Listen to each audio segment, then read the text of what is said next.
माड़े जे बकरे नूं एडियां मोटियां झांजरां पवातियां जिवें ओ कोई 302 दा कैदी है।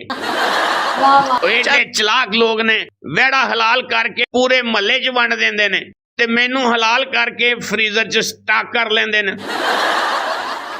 सानू ते लग रहा है जिहदे कोल 30,000 है वह भी सानू छुरी फेरन दा सोच रहा है। करो सानू जिबा पर कोई सलीका तमीज ते रखो। वैसे गेम बेस पे बचना आपका हैरान कुन है? ਇਹਦੇ ਵਿੱਚ ਹੈਰਾਨਗੀ ਵਾਲੀ ਕਿਹੜੀ ਗੱਲ ਏ। ਗੇਮ ਬੇਸ ਤੇ ਮੇਰੇ ਕਈ ਬੱਕਰੇ ਭਰਾ ਬਚੇ ਹੋਏ ਨੇ, ਮੈਂ ਇਕੱਲਾ ਥੋੜੀ ਆ। ਇਹ ਜਿਹੜਾ ਤੂੰ ਐਡਾ ਬੋਲਣ ਡਈ ਏ ਸਾਡੀ ਜ਼ੁਬਾਨ ਦੀ ਬਦੌਲਤ ਹੀ ਏ।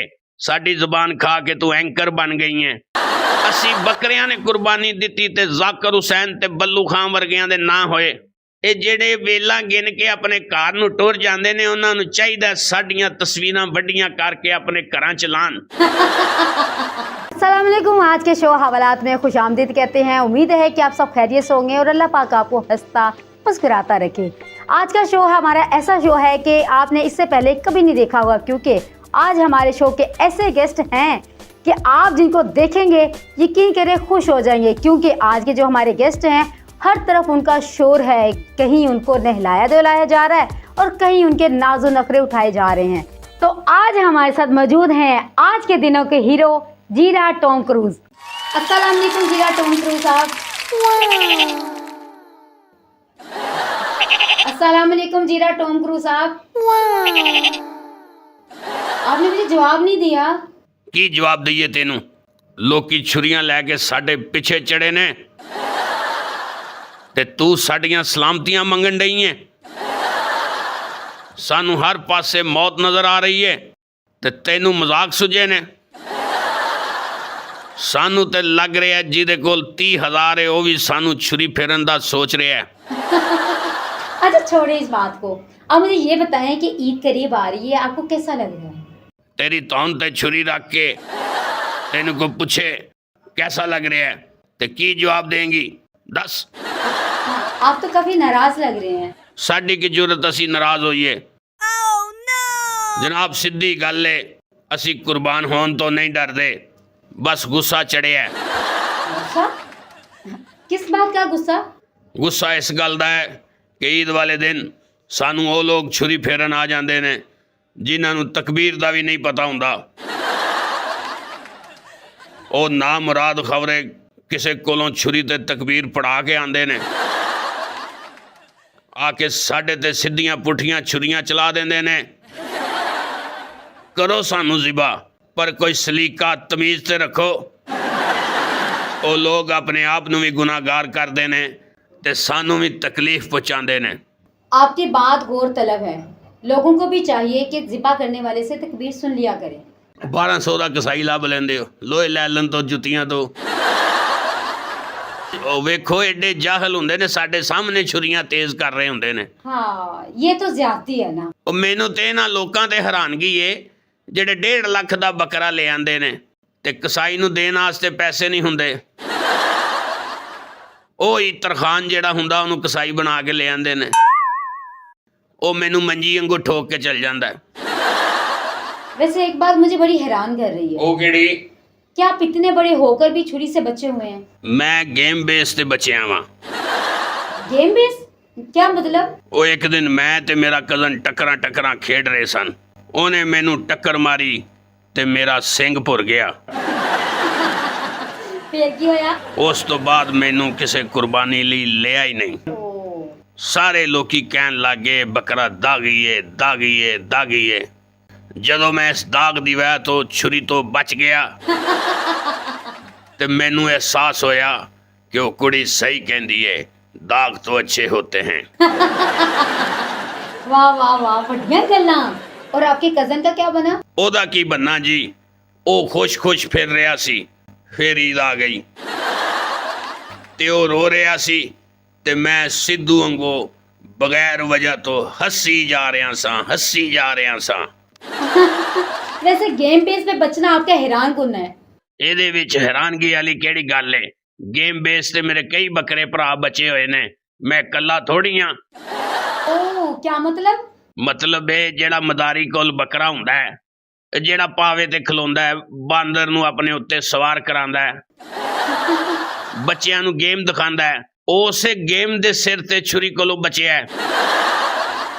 ਨਹੀਂ ਤੇ ਮਦਾਰੀ ਗੁਰਬਤ ਚ ਸਭ ਤੋਂ ਪਹਿਲਾਂ ਉਸ ਬੱਕਰੇ ਨੂੰ ਵੇਚੇ। ओह, ये तो मैंने सोचा ही नहीं था। ਸੋਚਣ ਲਈ ਦਿਮਾਗ ਚਾਹੀਦਾ ਹੈ। हैं? क्या मतलब? ਮਤਲਬ ਇਹ ਤੁਹਾਡੇ ਕੋਲ ਦਿਮਾਗ ਹੁੰਦਾ ਤੇ ਤੁਸੀਂ ਸਾਡਾ ਦਿਮਾਗ ਭੁੰਨ ਕੇ ਖਾਂਦੇ। ਇਹ ਜਿਹੜਾ ਥੋੜਾ ਬਹੁਤਾ ਦਿਮਾਗ ਤੁਹਾਡੇ ਕੋਲ ਹੈ ਉਹ ਸਾਡਾ ਹੀ ਦਿਮਾਗ ਖਾਣ ਨਾਲ ਹੈ। ਸਵੇਰ ਸਵੇਰ ਫੱਜੇ ਕੋਲ ਜਾ ਕੇ ਕਹਿੰਦੇ ਹੋ ਇਹ ਇੱਕ ਮਗਜ਼ ਤੇ ਪਾ ਦੇਈ। ਇਹ ਜਿਹੜਾ ਤੂੰ ਐਡਾ ਬੋਲਣ ਡਈ ਏ ਸਾਡੀ ਜ਼ੁਬਾਨ ਦੀ ਬਦੌਲਤ ਹੀ ਏ। ਸਾਡੀ ਜ਼ੁਬਾਨ ਖਾ ਕੇ ਤੂੰ ਐਂਕਰ ਬਣ ਗਈ ਹੈ। ਇਸੇ ਲਈ ਸਾਡੀ ਵਜ੍ਹਾ ਤੋਂ ਤਰੀਕ 'ਚ ਬੜੀ ਬੜੀ ਹਸਤੀਆਂ ਦੇ ਨਾਂ ਹੋਏ ਨੇ। ये क्या बात हुई? ये कैसे कह सकते हैं आप? ਮੈਂ ਸਾਬਤ ਕਰ ਸਕਣਾ ਇਸ ਗੱਲ ਨੂੰ। कैसे?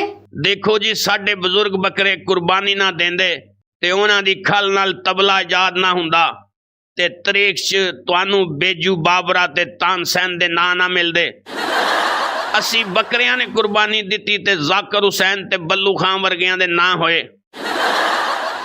ਤੇ ਸਾਡੀ ਖਲ ਨੇ ਪੱਪੂ ਢੋਲੀਆ ਤੇ ਗੁੰਗਾ ਢੋਲੀਆ ਪੈਦਾ ਕੀਤੇ। ਅਸੀਂ ਨਾ ਹੁੰਦੇ ਤੇ ਤੁਸੀਂ ਆਪਣੇ ਵਿਆਹ ਸ਼ਾਦੀਆਂ ਦੇ ਢੋਲ ਟਮਕੇ ਲਾਉਣ ਨੂੰ ਤਰਸ ਜਾਂਦੇ।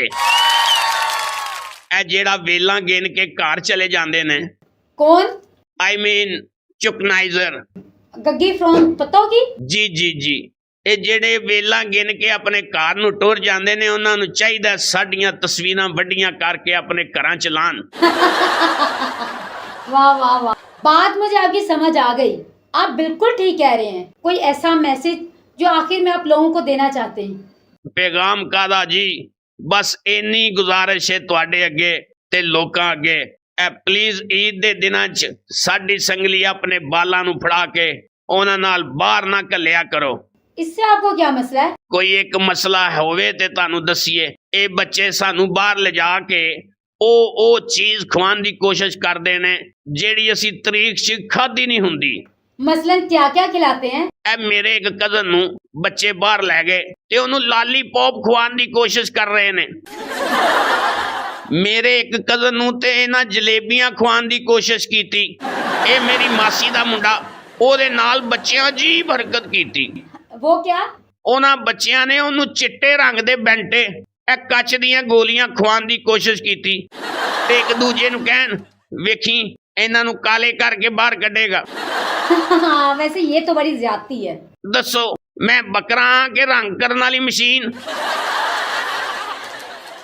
ਇਹ ਮੇਰੇ ਨਾਲ ਦੇ ਨੂੰ ਜਿਹਨੇ ਟੱਕਰ ਮੈਨੂੰ ਮਾਰੀ ਸੀ, हाँ हाँ, ਉਹਨੂੰ ਬੱਚੇ ਬਾਹਰ ਲੈ ਗਏ। ਉਹਨੂੰ ਸ਼ੀਲਾ ਕੀ ਜਵਾਨੀ ਗਾਣਾ ਲਗਾ ਕੇ ਤੇ ਨਚਾਉਣ ਦੀ ਕੋਸ਼ਿਸ਼ ਕਰ ਰਹੇ ਨੇ।